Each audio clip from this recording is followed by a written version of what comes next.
All right, let's get right into it. When I say war in space, what do you picture? I bet your mind jumps straight to big, flashy Hollywood blockbusters. But you know, the real competition that's heating up right above our heads is, well, it's way more subtle, and honestly, a lot more fascinating. We're going to break down what's really going on up there in the final frontier. So what does it actually look like to fight a war in space? I mean, if it's not X-Wings and TIE fighters, then what is it? That is the big question we're digging into today. And the answer, you'll see, has a lot less to do with science fiction and a whole lot more to do with classic down-to-earth geopolitics. And really, this right here gets to the heart of it. We all expect these huge, spectacular laser battles and exploding satellites. But the reality? It's more like a shadow war. It's fought by jamming signals, making clever moves in the courtroom, and even using big commercial companies as strategic pieces on the board. It's a conflict that's happening just below the line of what you or I would typically call war. And hey, this idea of a high-tech space battlefield, it didn't just come from the movies. It has deep roots in actual policy, like President Reagan's Star Wars initiative back in the 80s. The goal was absolutely massive: build a defensive superweapon in orbit that could make nuclear weapons totally useless. Now, it never quite got off the ground, but that grand idea really shaped how we all think about the militarization of space.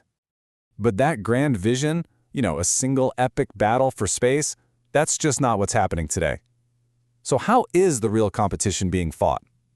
Well, the answer lies in this concept that strategist John J. Klein calls warfare below the threshold. Yeah, and this quote absolutely nails it. Today, the focus is on everything short of an actual all-out shooting war. We're talking about a whole range of activities that don't involve blowing stuff up, but are absolutely part of a massive geopolitical struggle. This is what the experts are now calling irregular warfare in space. So what in the world does that mean?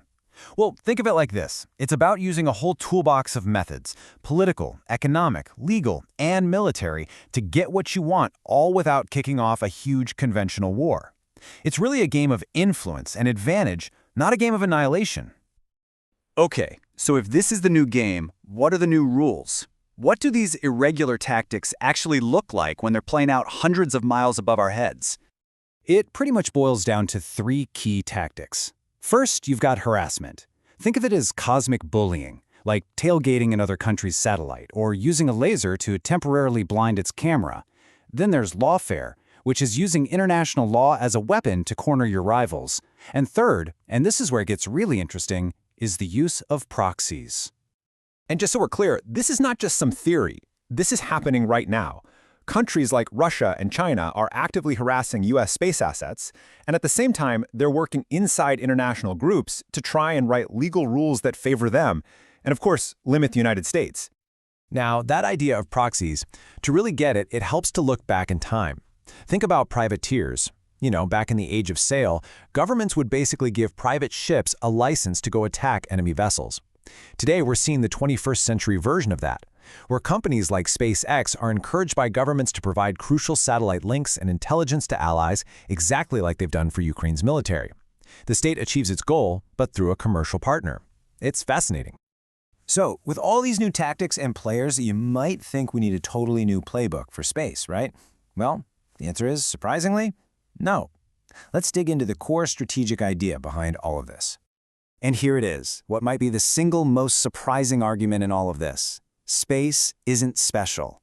Klein's point is that the same timeless rules of strategy that have worked for centuries on land and at sea, things like guerrilla warfare and great power competition, they all apply just the same up there in orbit.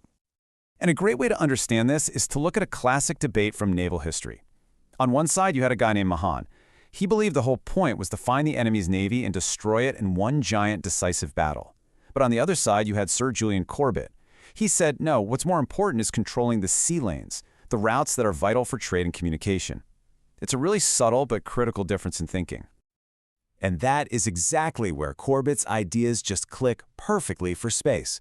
This modern view, what some are calling Corbett on orbit, isn't about one big winner-take-all battle.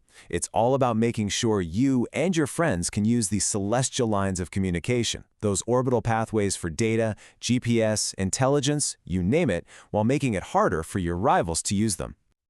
Okay, so we've established the competition in space is subtle, it's complex, and it follows old-school rules. But So what? Why does any of this actually matter to us down here on the ground? Because here's the crucial point. The fight in space isn't really for space. It is all about using space to get a critical advantage in conflicts right here on Earth. Just think about your daily life. GPS, your banking transactions, weather forecasts, not to mention military command and control. All of it depends on those celestial lines of communication. In this new era, space is, without a doubt, the ultimate high ground. So, how do you adapt to this new reality? Well, the experts suggest a 4-step strategy.